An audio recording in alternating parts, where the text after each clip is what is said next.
We are thrilled that you guys are with us today. And thank you for taking a few minutes out of your schedule to come and to have lunch with us. And I'm excited to share with you a story, a little bit of the history of Moore, Oklahoma, as well as how things are going in our community.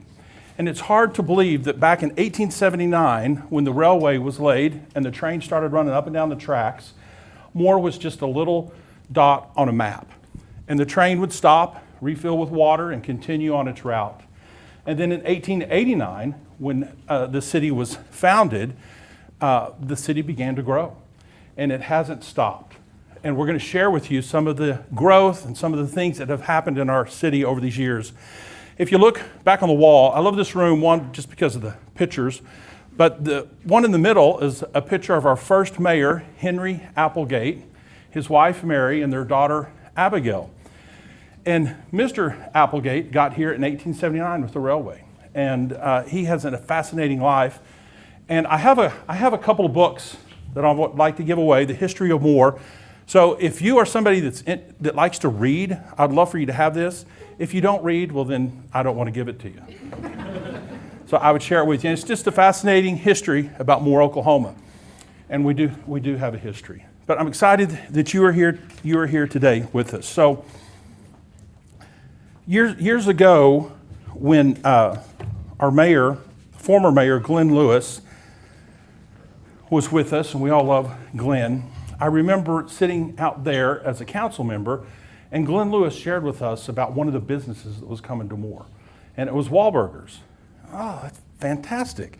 And so me being an eager city councilman, and I had a social media page that Moore City Council Ward 2, who pays attention to that? Nobody really. So Wahlburgers coming to Moore, Oklahoma.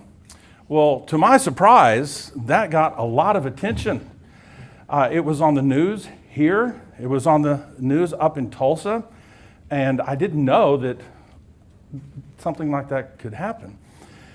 Even so much, the next morning I got a call from a lady who identified herself as the marketing director for Wahlburgers.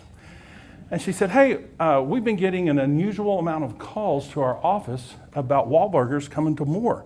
Where did you hear that? I'm like, well, our mayor said that at the State of the City address. Oh, really? Okay. Do you have his phone number? Sure. Sure I do. So I gave the phone number and I said, here's his wife's number because she's the one who's going to answer the phone. So give her number. And if you ever decide to become a city manager, this is something you need to know. Because Glenn Lewis said, yeah, that's what I guess our city manager told me. So now the phone calls are going to our city manager. So you need to know that. So the good things, I'm all about it. When we make a misstep or information isn't, well, it's usually the city manager's fault, even if it's not. So if you go drive around, you will not see a Wahlburgers in Moore because they were not coming. Somehow the wires got crossed and that was conveyed. But it just goes to surprise you, to me, at how often people listen. And I got a note from Deidre before I come up here, and she said, don't say anything about IKEA, Bass Pro, or Disney. So, I'm not going to say anything about that. Now, we have one of our local media outlets here. Now, that was a joke, so please don't broadcast that on your news. We have had no conversations with them. But there are a lot of good things that are going to be happening in our city, and it starts with our city council, with our leadership, the elected leadership. I've served under city council for over 11 years. Glenn Lewis decided not to run again. I said I'd love to be our mayor, so ran for that office, and blessed to have enough people in our community that said we would love for you to be our mayor. So I'm honored and humbled to be the mayor of my hometown. I'm 58 and I've lived here all my life, and I really do love this community and counted it a privilege to get to serve in this capacity. We also have an amazing city council. We work well together. Everybody that you see on there is serving for the right reason. None of us have our own agendas. The agenda is the city, and when we have decisions that we need to make, that's the prism we look at. What's going to be good for the city? Not what's going to be good for me or for my personal business interests, but does it make sense for the city of Moore? So Adam Webb, Kathy Griffith, one of our newest council people, Rob Clark, retired teacher, baseball coach for more schools, Melissa, Sid Porter, and Louis Williams. We appreciate them. And if you have a stable city council, you're going to have a stable city government. And I appreciate that. And then from the executive side, from our staff leadership, I appreciate our city manager, Brooks Mitchell. When we hired him a number of years ago, the thing that we all appreciated about him is his fiscally conservative values. And he is never going to put the city in a compromising situation that we are not going to be able to cover our bills. We're not going to be able to pay our employees. So he's very careful, and he looks at the trends and the projections throughout the nation and manages the budget according to what is going to be happening. So we appreciate him, and something I've always shared with him is when I go to bed at night, I don't ever worry about the city defaulting on anything, because he's got that and he's not going to let us be in a bad position. And Jerry Eider, one of our assistant city managers, who's also a civil engineer by trade, has been a tremendous blessing to our city, oversees all of our infrastructure projects, and we have a lot of them going on. And I tell you, last year at the OML Municipal Conference, I had an opportunity to sit with Jerry and 4 other engineers. And if you've never had the opportunity to have dinner with engineers, I'm telling you, it is amazing. I found myself, Lord, please let this end quick. They were talking about stuff that that seems really good. And then, of course, Deidre Ebry, she first came to the cities in the early 2000s, and she is the heart of Moore and has the heart of the interest of this city at her heart. And we appreciate everything that she does to help promote Moore, Oklahoma. And she has also grown up here. So thank you, Deidre. Appreciate you very much. When I first got elected, even before I was sworn in, I reached out to Brooks and I said, Brooks, one of the things that I want us to do is to have a retreat with city council and different department heads. And of that retreat, these were just some of the things that we came up with. And the great thing is, this isn't going to cost us millions of dollars. There are some things that cost a lot of money, but we found that a lot of what we needed to do is just kind of housekeeping and maintenance. So we have an amazing city. So let's, one, take care of what we have just by beautification, making sure trash is picked up, making sure the grass is mowed and edged. And when there is a mattress laying on the side of the road, let it be there for 2 or 3 weeks. Let's go get it picked up quickly. Just simple stuff. Communicating to our city staff what is expected of them, because that's what's expected from us as the councils. We hear from the community. Some of the GO bond projects, so wayfinding signs. So I would encourage you, if you go over to 4th and Eastern between 19th Street and Southeast 4th Street, there will be wayfinding signs that are going to point you to the Moore Hospital or to the Moore Animal Shelter and other various points of interest throughout the city. Again, a little thing that can have a big impact. We have done at the intersections, made significant improvements. So it's not just functional, but it also has some curb appeal. We want our city to look nice. We want the people to know that we're taking care of it because we're interested in taking care of our community. Improve infrastructure, of course, roads. I'm going to talk a little bit about some GO bonds here in just a little bit. And then collaboration with our community partners, with more public schools, with the Pioneer Library System, with Cleveland County, with ACOG, the Association of Central Oklahoma Governments, and the U.S. Conference of Mayors that the city's been a part of for a long time. Now, I've taken more of an active role in that since I've become mayor and have attended the conference. And as you may or may not know, our mayor up in Oklahoma City, David Holt, was elected president of the U.S. Conference of Mayors. And just for your information, that's something that cities with populations of 30,000 above are a member of. And we work together to promote cities across the country and lobby at the federal government level on behalf of things that we need and are asking for. I was fortunate enough to get appointed as a vice chair to a public safety committee and also serve on a task force for emergency management. And we are charged with looking for ways that the federal government, the state, and local governments can work together and better meet the needs of communities when we have these big disasters. And Moore is not a stranger to those. So it's an honor to get to serve on that. Our fire department, as you can see some of the data up there how busy they are and all of the things that they do throughout our city. So it's more than medical calls and more than fire calls.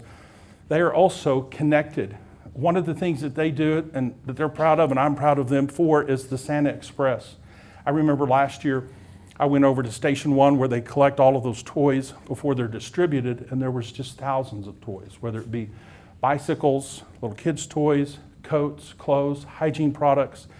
And one of the best things, we again collaborate with more public schools and find out families that need this. The family can come pick up some things that they can give to their children from Christmas, and it doesn't say from Moore Fire Department on the package. It's from that mom or from that dad or from Santa Claus, whoever they want it to be. It's not about us. It's not about the fire department. It's about ensuring that everyone can have a wonderful Christmas as kids. I have wonderful memories, and I want the other kids to have some great memories as well. We bought 2 new fire trucks, and we have 1 more that's on the way. And the last class, or the last application cycle to hire 6 new firefighters, they had over 500 applicants apply for those 6 jobs. So Moore is a place that people want to work. It's a place that they want to live, and it's a place that they want to be. And that doesn't happen by accident. That happens when the community comes together, when the leadership is on the same page, promoting our city and ensuring that all the essential things are funded. Our police department, as Chief Gibson, probably most of you know who he is in this room, and what a blessing he has been to this city. If you know Todd, and if you don't, you're going to find out that he's all about promoting and investing in other people. So those men and women that work at the Moore Police Department, he wants to invest in them. And I have no doubt that there will be time soon when many of them will be leaving to be police chiefs or other positions of leadership, not only in our state, but across the country. So I appreciate his view on things and his confidence in leading his team and providing good coverage for our community and for our safe and for our well-being.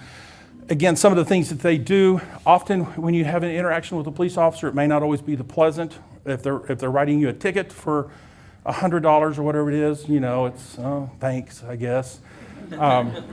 Or it could be the worst day of somebody's life. But our police department tries to do all we can to connect with our community through burgers and badges, coffee with a cop. They do a shop with a cop, and we also have a group of volunteers that are trained by our police officers, and if somebody's going on vacation, they can let the police department know, and we'll go by their home. And if those volunteers see something out of the ordinary, they'll contact the police officer, and the officer will come out and check it out. So, and that, as you can see, is a savings of $55,000 a year. So we're always looking for opportunities to serve our community, and we're very proud of our police department and everything that they've done. And Chief Gibson and I, a couple of months ago, went to a conference up in Chicago. It was a 1-day conference, a really quick trip. And again, it was made up of cities of all sizes. We did get a kick out of Chicago because they are having some issues with crime. And one of their solutions to that was to buy 4 helicopters. And I go, wow, so Chief, we need to get 4 helicopters. So sometimes it's really hard to understand because they're coming from a different perspective. Their city budget is either $12 or $13 billion a year, and they had $1 billion shortfall this year. So they are scrambling to try to figure that out. But I did hear somebody say this at the conference. I would credit them, but I don't remember who said it. It said, if you don't have a safe city, you don't have a city. That's why we spend so much money on police, fire, and public services. Our community has to be safe. People are going to come and walk around the park. They have to feel safe. They're going to go shopping at one of the stores or businesses. They have to feel safe. So we're going to make a significant investment in our police and fire and other public safety because we believe in them. And that leads me to this, a public safety center, which is currently in the design phase. When I was running for mayor, knocking on doors, talking to people, this is something I asked, said, what do you think about this? And everybody was saying, yes, we need that. So what is a public safety center? Well, that is going to be a place where our police officers, firefighters, and other city employees can go to train. We're hiring these men and women to do a dangerous job. And often there is no room for error. They have to make the right decision. So we as a society have said, police officers, firefighters, you can never be wrong. Now that's impossible because we're human beings and we're going to make the wrong decisions sometimes. But yet there is a really high expectation and a lot of pressure on these men and women to make the right decision. So in order to ensure that they are going to be properly equipped and trained, we want to have a place where they can go, a place they can call their own. Right now, the fire department will work with the city of Norman, but we have to be scheduled in, and their facility is not always available because they're using it. And our police department has to use various, whether it's Moore Norman Technology Center or the Oklahoma County Gun Range. We're just kind of all over looking for opportunities and places to shoot and practice on marksmanship. So we'd like to build this place, and you will begin to see more about this as these designs become fruition. And we went up to Owasso to look at a little bit at what they had. They had just built one for their fire department, and it's going to have a couple of buildings, burned buildings, different that are homes that would look like a resident and have the street signs, fire hydrants, so the guys practice hooking their trucks up to the hydrant, catching the hose, and fighting the fire. And the great thing about it is you can use these over and over, and they have a significant life.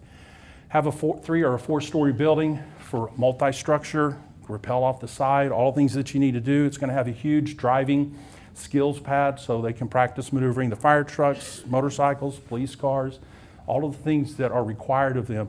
We will be able to do here if our voters say yes, we want to do that.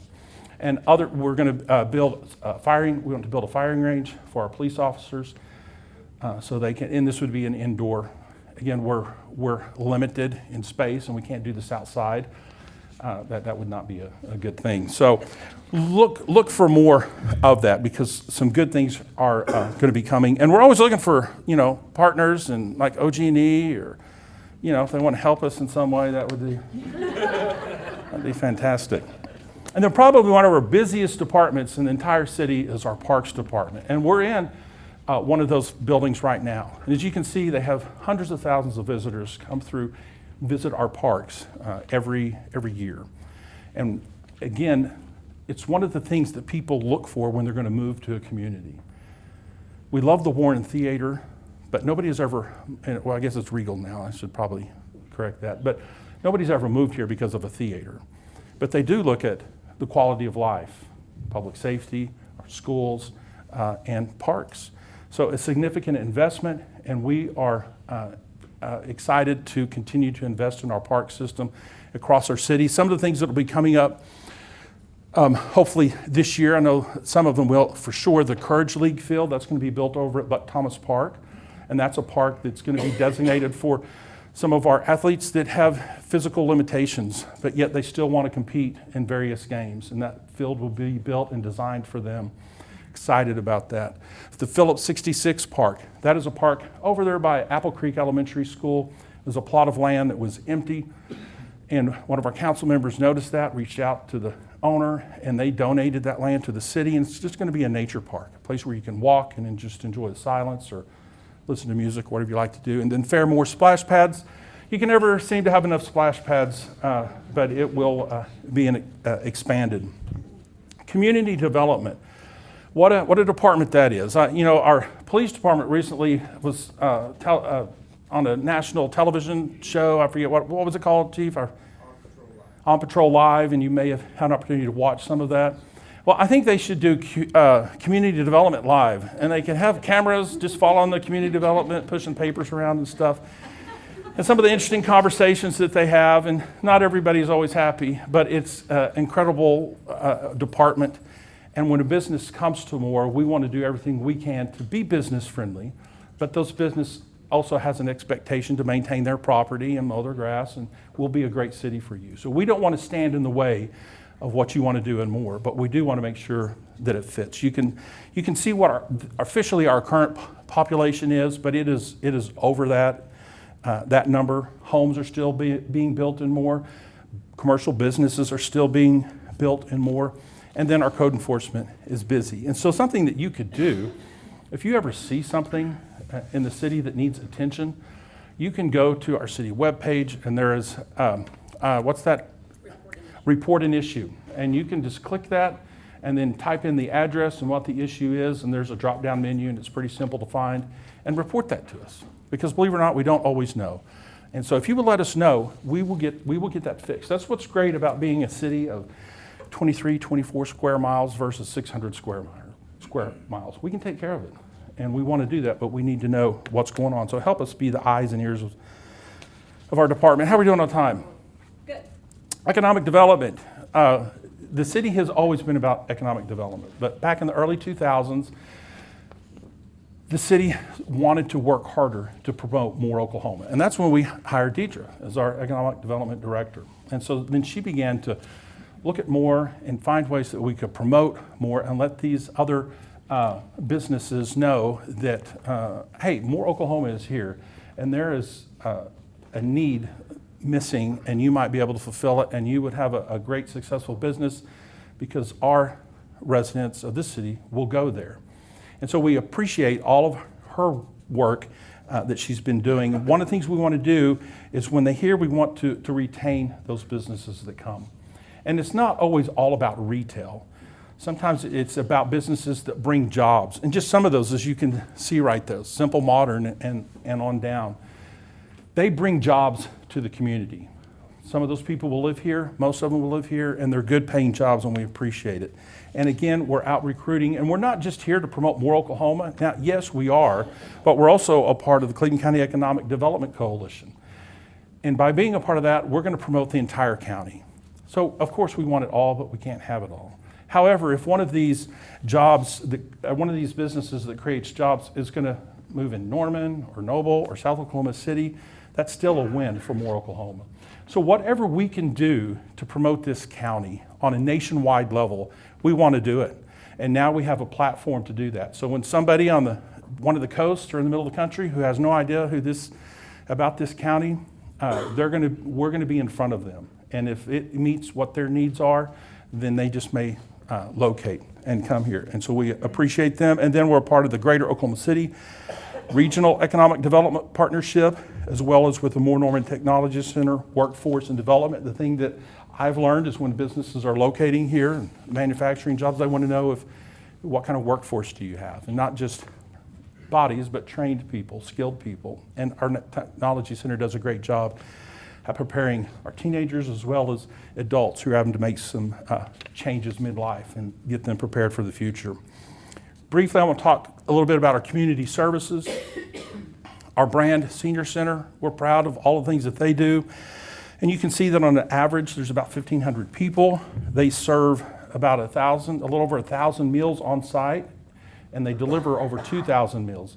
That means that there are some senior adults in our community that the only meal that they may get for the day, especially a healthy meal, a hot meal, is going to be from our Senior Citizen Center. They depend on volunteers to take those meals and deliver them across the city. So we appreciate them. The Moore Food and Resource Center, after the 2013 tornado, they built a facility here. And it's not so much people go get a big block of cheese, but they can go in there and shop like a grocery store and pick the food items that they need for their family. And then finally, I wanted to say just a few words about the Moore Faith Clinic. And I had the opportunity to go tour that earlier this year, and I had never been in there. Now, that building used to be the health department. It's owned by the city of Moore. We lease it to the Moore Faith Clinic for $1 a year. And for that, most children get health care either through their family's insurance plan or through Sooner Care. But a lot of adults don't. So here is a place where they can go to get health care, and not just a checkup, but real health care. We partner with different hospitals. So if somebody needs additional testing, or if they're going to have a surgical procedure, they have agreements with them to go and get these procedures done at a discounted rate. It's a great way for people to seek help and not necessarily have to go to the emergency room. If they need medication, the doctor writes a prescription, and we have a pharmacist there who volunteers his time. We can prescribe everything except they don't prescribe any pain medication. So your blood pressure, your insulin, or whatever else you need. We have a pharmacist, they have a pharmacist and pharmacist techs. Have RNs, they have case managers. You can get a hot meal while you're there. Something that they're going to be opening, I think it's in August, is a new dental office. So they can get free dental care. And again, dentists from the area volunteer their time as well as some of their staff and people can come in and get their teeth cleaned, or get a cavity filled, or whatever it is that they need to do. And then they hope to have an optometrist center open there soon, so you can get prescription glasses as well. So More Oklahoma cares about all of our community, even those that may not be able to afford it. And if you go there, it's a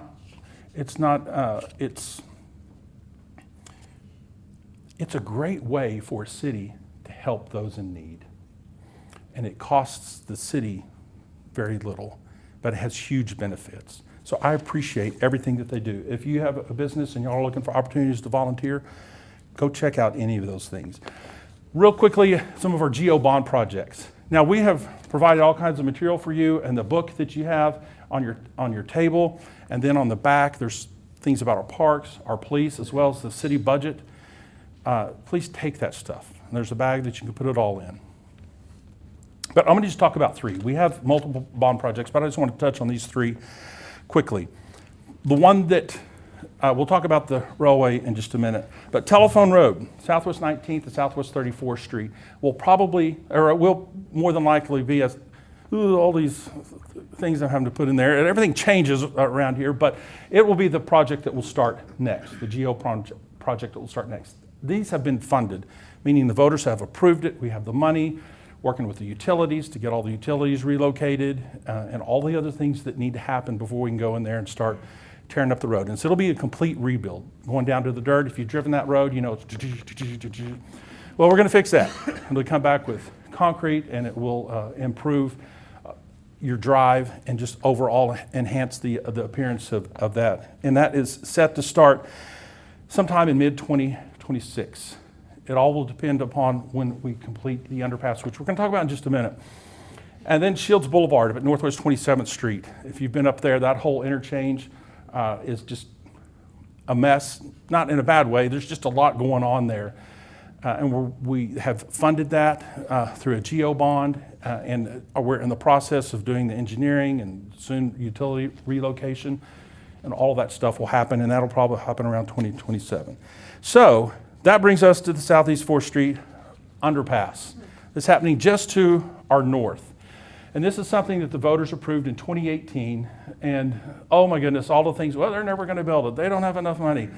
All of the kind of stuff. Well, it is happening. And it's on schedule. If you've driven by and looked at it, you can see what they're doing. But it has been an incredibly complex project because 4th Street is a state highway, State Highway 37, owned by the Oklahoma Department of Transportation. And then there's some railway that goes across there, BNSF. So the state, the city, the railway, everybody's involved in this project. Everybody has to look at the engineering and look at the plans, and everybody makes their changes. And you make the changes, and they say, no, we don't want it. We want the other way. And you just got to do what you got to do. And the city is not really even in charge of this. ODOT is. They're in charge of selecting the contractor to build it and the overall project. Now we're there. Jerry Eiler is there meeting with those people and answering questions because we want that done. And I will tell you, I've been pleasantly surprised at how well our community has adapted to shutting down 4th Street. I was really concerned about that, but it hasn't been that huge of an issue. And that's one of the reasons that we've been able to do this as quickly as we can. As the bridge, and have a pedestrian bridge as well. And I believe when it's done, it's really going to transform 4th Street and how we transport. Overall, it's a $40 million project. $30 million goes for construction. We got an additional $25 million in funding. We got some additional money from ODOT. We got a RAISE grant, and Congressman Cole's office also was able to give us some money. So briefly, I want to talk just about our budget. I want to tell you why cities are very protective of our sales tax, because it's our lifeblood. It's what we have, and we need it. So for every dollar, just for simple discussions, and I will tell you right now, I'm going to be very broad and general here. If you're somebody that just loves this stuff, and you're one of these bankers, and you have questions, well, there's our city manager. And he can answer any question that you might have. So let's do this, and let's see what happens. So for every dollar that you spend, 8.5% or 8.5 cents is a tax. Of that 8.5 cents percent, the state of Oklahoma gets 4.5%. The city of Moore gets 3.875%, and Cleveland County gets 0.125%, just a sliver of money. So out of that 8 cents, this 3.8, that's what we have to operate on. That's what allows us to function and to provide all of the services that we provide for Moore, Oklahoma. So you can see that over 75% of the city's general fund is comprised of sales tax and use tax. And so that 3.88 cent generates a revenue of about $62,013,873. So here's our sales tax. That's why if you have a business and more, we are so glad that you're here. People come in and shop and buy your products, your service. They're paying a tax which funds our city, which allows us to buy police cars, fire trucks, parks, city staff, just everything. And you can see we get a little bit of additional revenue from some of these sources. So what do we do with this revenue? How do we spend it? Just here you can see our police, fire, and emergency management and 911 communications get a little bit over half of that $62 million. So we have 31 million or so left, and that again allows us to provide all of the other services that we get to enjoy in our city. We're able to pay our electric bill. OG&E doesn't give it to us for free. They send us a bill, and we have to pay that via this sales tax that we make. And then you can see some of the other things, areas that we have to pay for. It would be public works, park and rec, and so on. So I really do believe that city governments are the most responsible and held to most accountable for how we spend your dollars. One, I live here in Moore, Oklahoma, and I go to church with you. Maybe the kids go to the same school. I'm going to see you in the community, and I can't run and hide somewhere. So we're here, and we're responsible for that money. And these are some of the new businesses that are coming that will be opening soon in Moore, Oklahoma. As I said, new business, and this isn't all of them. There's other businesses that are coming, and we're proud and we're excited to have all of them. Probably Total Wine is one of the more businesses that has gotten a little bit more attention. You can see the others as well. So we appreciate them choosing to come and locate in Moore. And then Old Town, where it all started in Moore, Oklahoma. We haven't forgotten it. And Moore is not just all about big box retail. Before the big box retail, it was just the mom and pop stores. I found some letterhead from one of the stores, general stores in Moore. And on the letterhead, they sold coffee, coffins, horseshoes, flour, just whatever you could think of. It was all there. And we appreciate everything they do. These businesses at the top, maybe even some at the bottom, but the top have all had ribbon cuttings by the Moore Chamber of Commerce. So our Chamber of Commerce is supporting these businesses, whether they're on 19th Street or in downtown Moore. So take time to go over there and visit and see what's happening in downtown Moore. August the 12th, we have an election coming up. This is a municipal election. There's probably won't be a whole lot of interest generated in this, but we want to hear from you. If you live here, we need you to go vote. There's going to be, I think, 7 things on the ballot, just real quick. Not all of them, but we'll be amending the hotel tax from 5 to 8%, amending property sale requirements. This is just going to allow the city to function a little bit more efficiently, and then amending candidate qualifications as well. And then some of the upcoming events: National Night Out, War Run in September the 13th, Moore Chamber of Commerce Grill Stock, be a great event. Please come and participate, be a part of that. October, we have Red Ribbon on Old Town, and then you can see some of the other things. In December, we have Shop with the Cop, Santa Express, and then Christmas Spectacular will be here. Find us online.